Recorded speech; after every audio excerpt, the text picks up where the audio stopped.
Minha gente, sejam bem-vindos, sejam bem-vindas novamente. Vamos dar continuidade. Nessa parte aqui a gente vai estudar medidas cautelares, tá? Em sede de ADIM. Há alguns pontos importantes que a gente precisa observar, notadamente o que diz a Lei 9868 de 99, né? Que é a lei que regulamenta a ADIM, a ADC e a ação direta de inconstitucionalidade por omissão.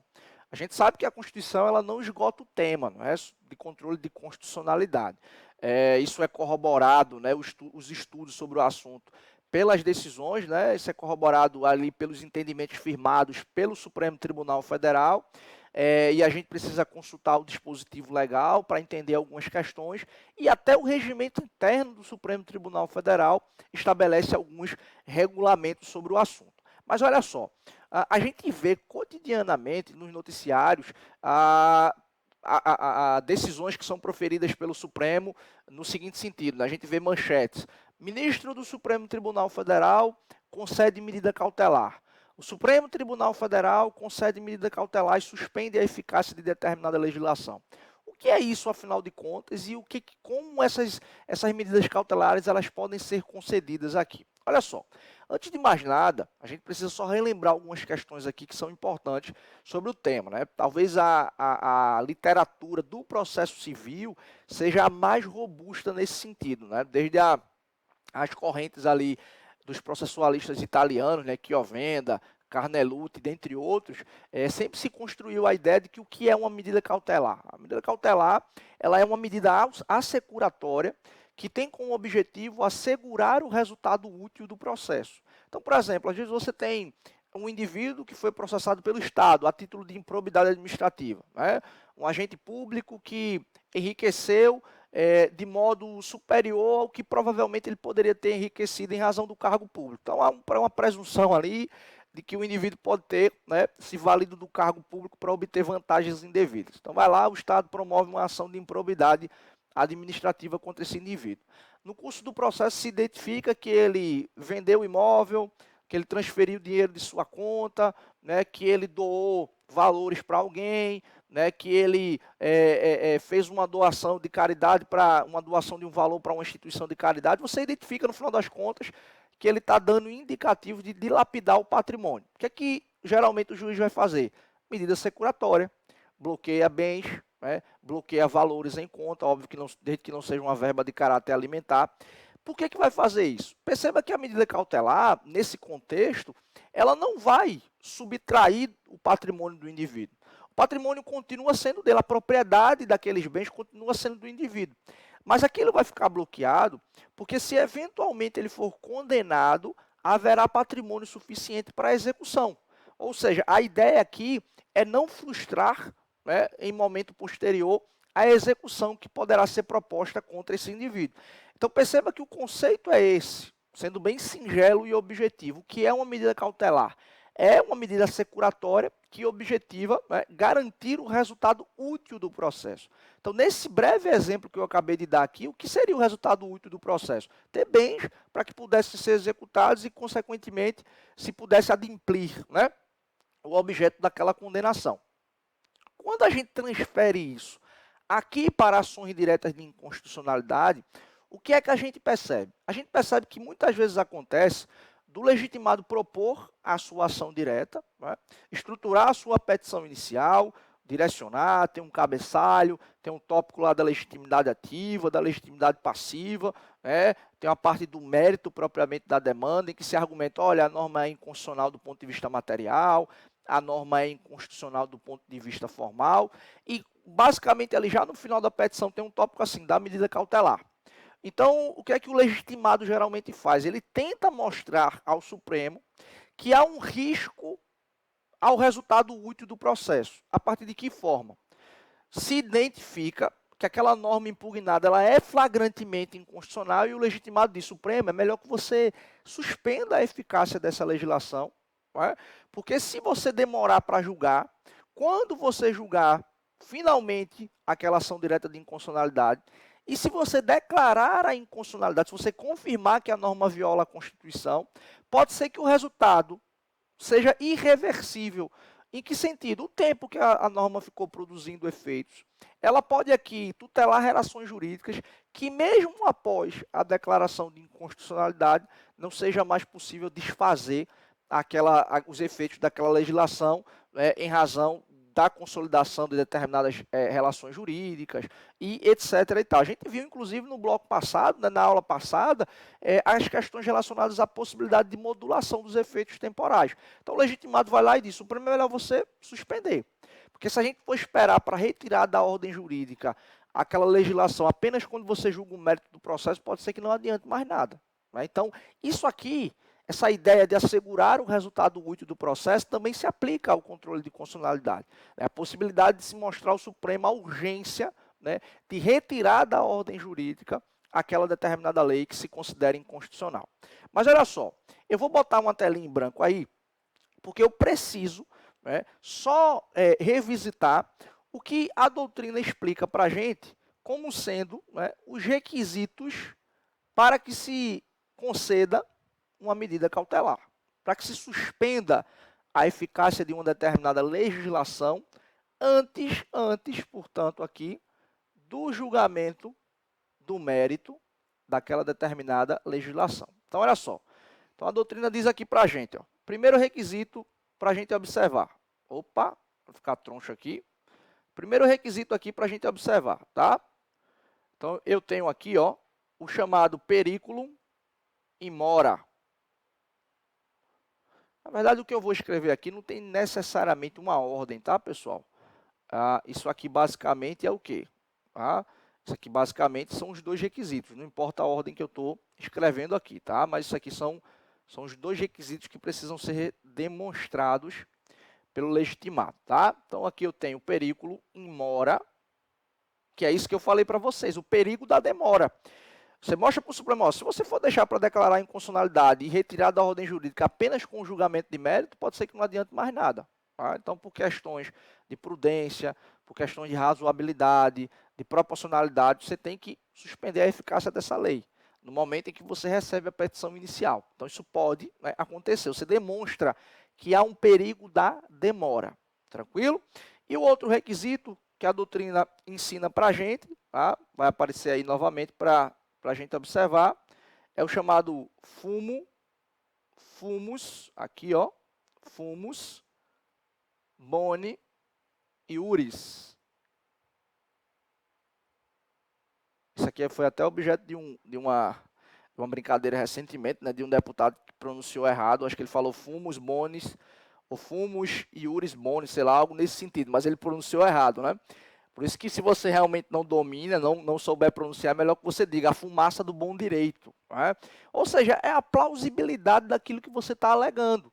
Você mostrar para o Supremo, olha, tem um fundamento jurídico aqui, tem uma plausibilidade daquilo que eu estou alegando, que você pode chegar a realmente confirmar lá no futuro a inconstitucionalidade dessa norma. Então, é perfeitamente possível que a partir desses dois pressupostos, o Supremo entenda que uma lei ou que um ato normativo é inconstitucional, e aí ele pode fazer o quê? Ele pode suspender a eficácia dessa legislação. Só que olha só, eu vou colocar na tela aí novamente, que há alguns dispositivos que são importantíssimos aqui, não é? Para a gente poder observar. Olha só, o artigo 10, e esse artigo 10 aqui, tá, pessoal, é da Lei 9868 de 99, tá? Então, esse artigo aqui, para a gente poder observar, opa, deixa eu voltar aqui. Esse artigo aqui, para a gente poder observar, ele é muito, mas muito importante, tá? Porque ele regulamenta as medidas cautelares no âmbito do Supremo Tribunal Federal. Então, o que é que a gente vai identificar aqui? A gente vai identificar como é, né, que o procedimento aqui está estabelecido no âmbito da legislação. Então, deixa eu só pegar aqui a canetinha vermelha para poder fazer alguns riscos aqui e daí a gente observa melhor. Tá? Então, olha só. Veja o que é que o artigo 10 da legislação estabelece para a gente. Diz assim, ó, o artigo 10 aqui. Salvo no período de recesso, né, que é aquele período ali do final do ano, início de ano, né, a medida cautelar na ação direta será concedida por decisão de maioria absoluta dos membros do tribunal. Ou seja, que é a maioria absoluta, a metade mais um do número total dos ministros do STF. Ou seja, 6 ministros devem votar pela concessão daquela cautelar, não é? Observado o disposto no artigo 22, após a audiência dos órgãos ou autoridades dos quais emanou a lei ou ato normativo impugnado, que deverão pronunciar-se no prazo de 5 dias. Olha só para você entender aqui, tá? E essa questão aqui ela é muito importante, ela é muito interessante. Eu estou riscando aqui, não estava aparecendo na tela para vocês, né? Olha aí, ó, o artigo 10, para a gente observar, né? Salvo no período de recesso, conforme vocês leram aí, a medida cautelar será concedida, né? Perceba basicamente o seguinte, o relator, diante do pedido cautelar, ele pode requerer ali a manifestação em caráter de urgência do AGU, do Procurador-Geral da República, da autoridade, né, que criou aquela determinada legislação ou que expediu aquele ato normativo que está sendo impugnado. Então, o Supremo Tribunal Federal pode ouvi-los, né, antes de conceder a medida cautelar. Mas olha só, olha o que diz o parágrafo 1º aqui. Né? O parágrafo 1º diz assim, ó, o relator, julgando indispensável, ou seja, nem sempre isso acontecerá, significa dizer que o Supremo pode oferecer a cautelar sem ouvir ninguém, né? Pode conceder a cautelar sem ouvir ninguém, pode suspender a eficácia da lei, tá? Ouvirá o advogado-geral da União e o procurador-geral da República no prazo de 3 dias. Parágrafo 2º. No julgamento do pedido de medida cautelar, será facultada a sustentação oral aos representantes judiciais do requerente e das autoridades ou órgãos responsáveis pela expedição do ato na forma estabelecida no regimento interno, tá? No regimento do tribunal. E aí, veja, o parágrafo 3º diz assim, em caso de excepcional urgência, o tribunal poderá deferir a medida cautelar sem a audiência dos órgãos ou das autoridades das quais emanou a lei ou o ato normativo impugnado. Ou seja, dependendo da matéria, dependendo da urgência, pode ser que o tribunal conceda a medida cautelar sem ouvir a parte. Tá? Em caráter de urgência, ela pode ouvir. A parte que eu falo é aquela autoridade, por exemplo, que criou a legislação, né, que está sendo impugnada. Então, pode-se ouvir o AGU, pode-se ouvir o PGR, pode-se ouvir a parte. Mas isso não vai acontecer obrigatoriamente. Tá? E vejam, essa questão da medida cautelar, ela gera uma série de problemas no âmbito do Supremo Tribunal Federal, né? Tem um texto de um professor lá do INSPER, em São Paulo, o professor Diego Arguilles, que o título do texto é Ministrocracia. O que é que ele chama de ministrocracia aqui? Ele chama de ministrocracia o fenômeno que é muito característico do Supremo Tribunal Federal, que são decisões cautelares que são concedidas por um único ministro. Ou seja, o ministro é lá relator de um processo, vai lá e concede uma medida cautelar e suspende a eficácia de uma lei, suspende a eficácia de um ato normativo. Então, essa ministrocracia aqui são os 11 supremos, né? Cada ministro decidindo da forma que bem entende, sem respeitar os precedentes do plenário, sem respeitar os precedentes da turma, e aí seguir o entendimento da sua própria cabeça. Então, perceba, eu vou até voltar para você perceber aí com atenção. Olha só. O artigo 10 da Lei 9868, de 99, fala que a medida cautelar ela vai ser concedida através de quê? Através de votação em plenário, ou seja, maioria absoluta. 6 ministros do Supremo devem, né, votar no sentido de conceder ou não aquela cautelar. No caso, os 6 ministros devem votar para que ela seja concedida. Só que, veja, a lei diz, a medida cautelar, individualmente, em outras palavras, só vai poder ser concedida em período de recesso. Ou seja, é naquele período que você não tem como reunir o tribunal. Então, o presidente está ali, em regime de plantão, se ele recebe uma cautelar, entende por conceder a liminar, ele vai conceder. Ou tem algum ministro escalado para ficar ali no plantão. Mas, salvo essa situação de recesso, não tem, ou pelo menos legalmente, não teria a possibilidade de um único ministro conceder uma cautelar. O que é que acontece? Do ponto de vista prático, não é isso que não é isso que a gente visualiza, né? Isso não acontece do ponto de vista prático. A exceção hoje em dia é a reunião do Tribunal Pleno para analisar uma medida cautelar. Geralmente a reunião do Pleno é para julgar o mérito do processo. Tá? Há uma disfunção muito grande. Recentemente teve um projeto de lei tramitando no âmbito do Senado para impedir que ministros concedam cautelares, né? Na verdade era para reforçar esse artigo 10. por conta de decisões que o Supremo vinha proferindo, liminarmente, etc. Mas isso acabou sendo engavetado, né? Houve uma composição política e acabou que esse projeto de lei ele foi arquivado.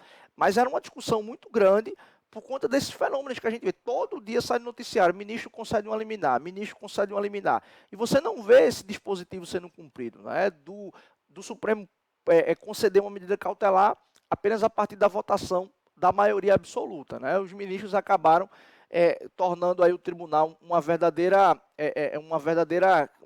tribunal kamikaze, né? Em que você não sabe aí quais são os entendimentos, cada um decide da sua forma, da forma que entende, né? Decide conforme a sua consciência, e aí vira essa ministrocracia, conforme o professor Diego Arguilles relata, né? Mas olha só, mais algumas leituras aqui que são importantes, o que a gente percebe aí? Olha só o que diz o artigo 11. Concedida a medida cautelar, né, aqui fala da publicação em diário oficial. Um ponto interessante aqui nesse parágrafo primeiro, tá? A medida cautelar dotada de eficácia contra todos, ou seja, erga omnes, né, que a gente já aprendeu, será concedida, veja que é importante aqui, com efeitos ex nunc, salvo se o tribunal entender que deva conceder-lhe a eficácia retroativa. Deixa eu explicar esse dispositivo aqui. Quando o legitimado solicita, né, ao Supremo Tribunal Federal a concessão de uma cautelar, e o Supremo diz, olha, realmente há fumus boniuris e há periculum in mora, suspendo a eficácia dessa legislação. Veja, como se trata de uma decisão precária, como se trata de uma decisão provisória, que pode ser revista no âmbito do julgamento de mérito, lembre-se, né? A cautelar é para assegurar o resultado útil, mas se o tribunal concede uma cautelar, suspendendo a eficácia da lei, não significa que no julgamento de mérito o Supremo vai confirmar a inconstitucionalidade daquela legislação. Às vezes demora muito da concessão da cautelar para julgamento de mérito. Há muitos elementos aqui que podem ocorrer, muitas situações que podem ocorrer entre a concessão da cautelar e o julgamento de mérito. Por exemplo, mudança de composição da corte, né, mudança aí no que diz respeito aos aspectos políticos e sociais daquele contexto, né? Há muitas situações que podem ensejar a não confirmação daquela cautelar e, consequentemente, a sua revogação e o julgamento improcedente da ação direta de inconstitucionalidade. Portanto, via de regra, né, o que o tribunal vai fazer?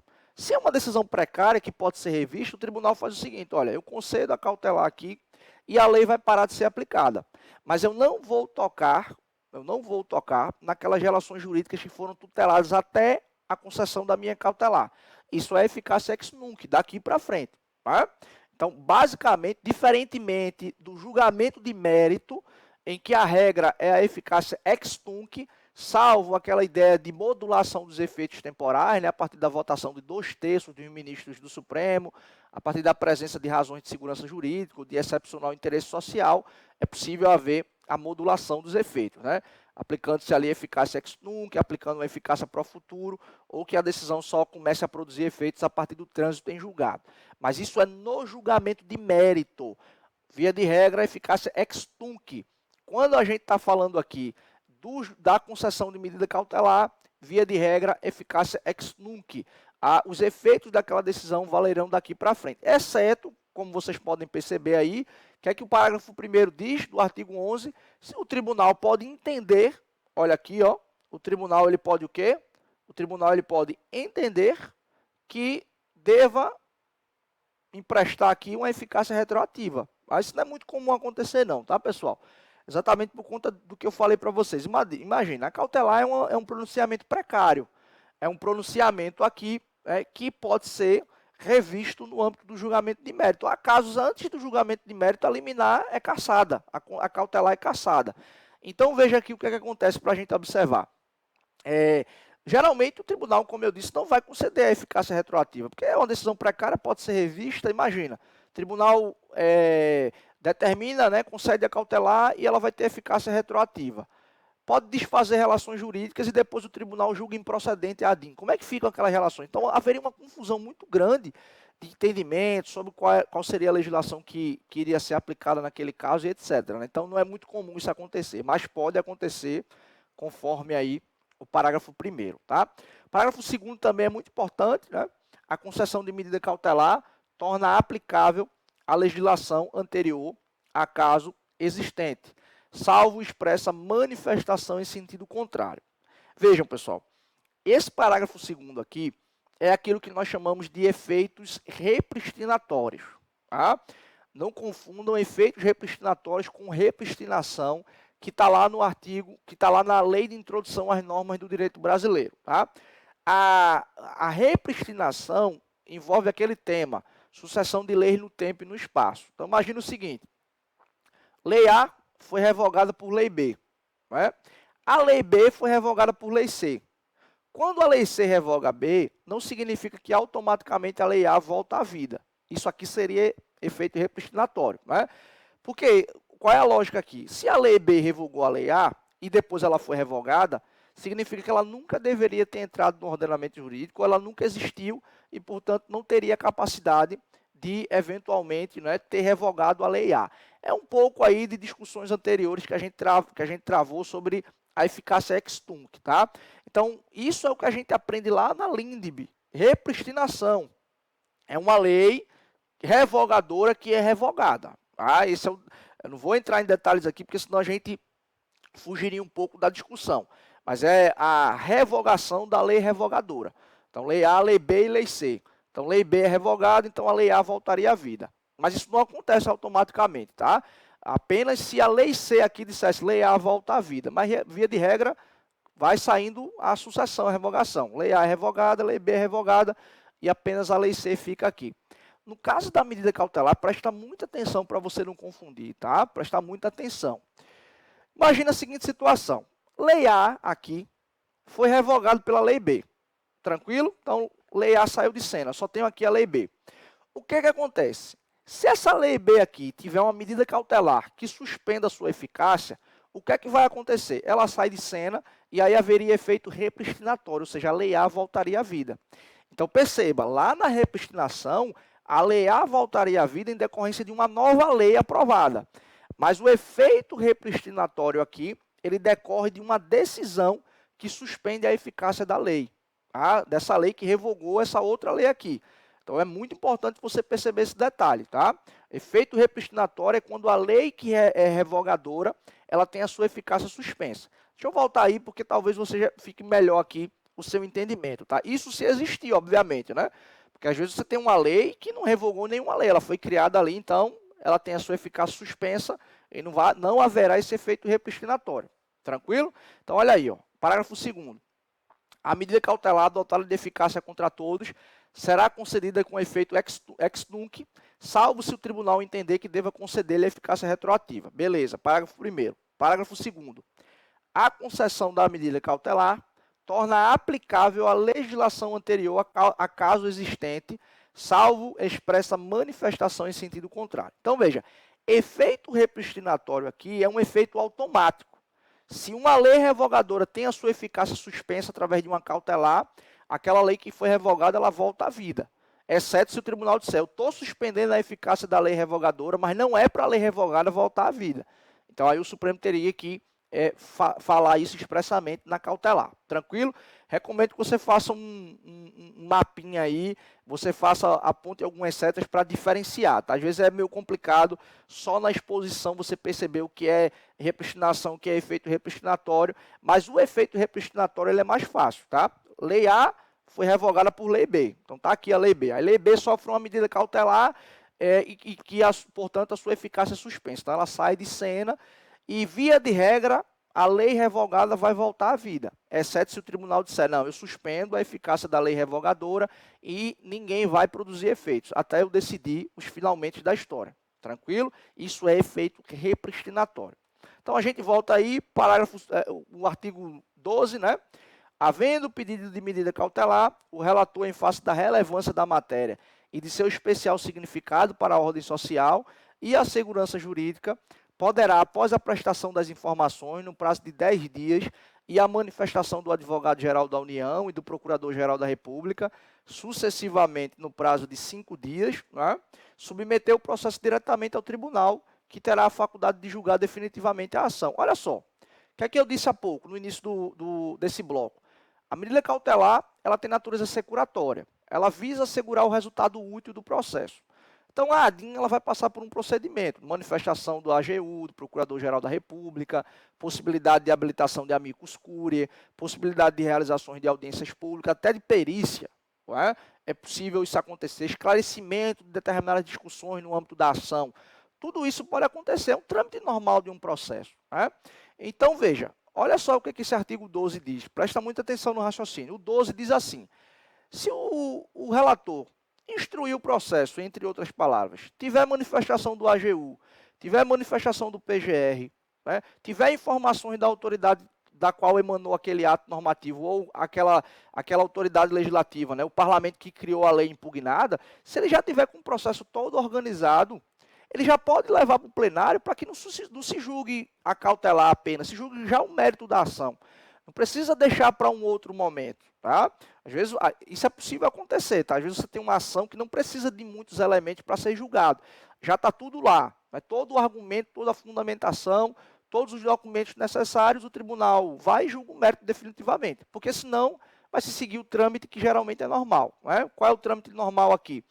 A concessão da medida cautelar, a cautelar fica lá produzindo efeitos e depois o Supremo julga o mérito da ação, mas isso é possível acontecer, né? Ao invés havendo o pedido cautelar, ao invés do tribunal analisar cautelar especificamente, o tribunal já pode julgar o mérito. Tá? Não vai nem se analisar, concede a cautelar e depois vai julgar o mérito. Já pode julgar tudo de uma vez. Tá? É o que a gente chama de procedimento abreviado.